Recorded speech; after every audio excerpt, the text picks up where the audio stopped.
Para pemirsa dan pendengar KSJ yang saya kasihi dalam Tuhan kita Yesus Kristus.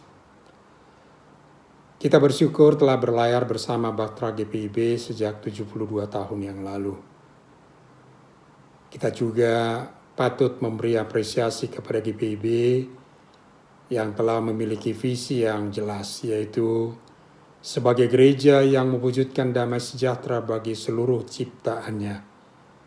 Juga dengan misi yang sangat jelas, yaitu menjadi gereja yang terus-menerus diperbarui dengan bertolak dari firman Allah, menjadi gereja yang hadir sebagai contoh kehidupan, dan menjadi gereja yang membangun keutuhan ciptaan.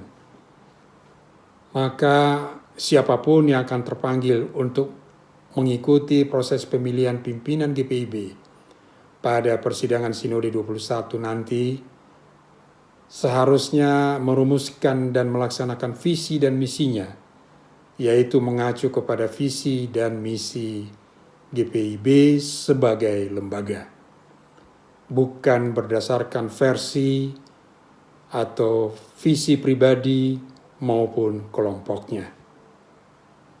Pandemi COVID-19 yang diperkenankan Tuhan terjadi di muka bumi ini, termasuk di lingkungan GPIB,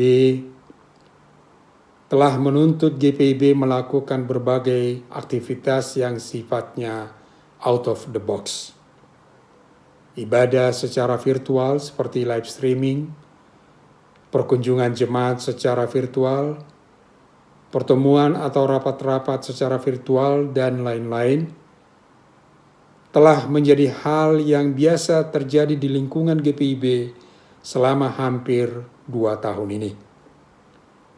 Kedepan, terobosan-terobosan yang out of the box ini perlu dilanjutkan, bahkan ditingkatkan, tentu melalui kajian-kajian yang lebih komprehensif.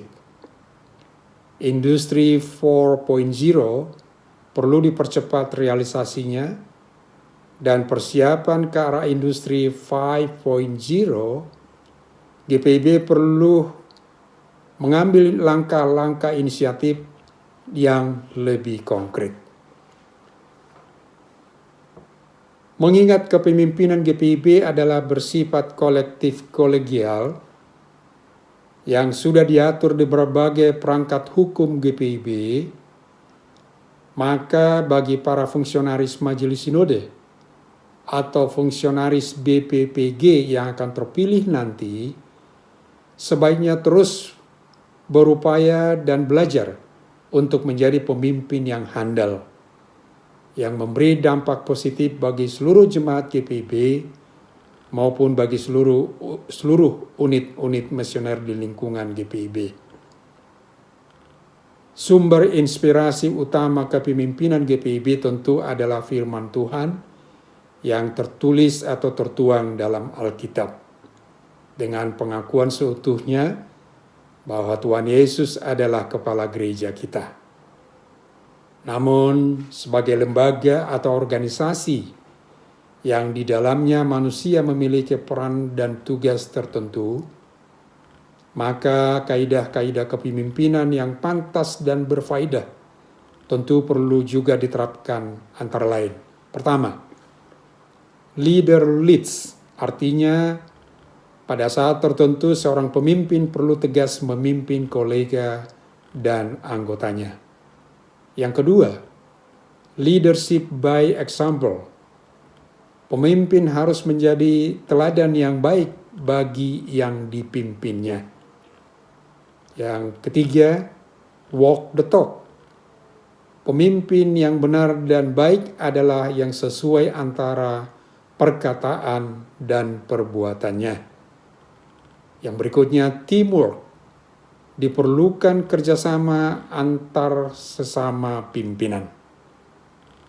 Dan yang berikutnya lagi adalah integrity.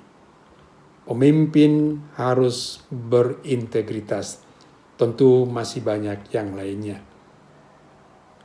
Jika salah seorang presbiter GPIB diperkenankan untuk mengikuti proses pemilihan pimpinan GPIB pada persidangan Sinode 21 nanti, seyogianya itu dianggap sebagai sebuah panggilan, sehingga baik yang akan memilih maupun yang akan terpilih perlu menjalani seluruh proses pemilihan secara utuh, yaitu mengacu kepada tata tertib yang diatur dan disepakati sebelumnya.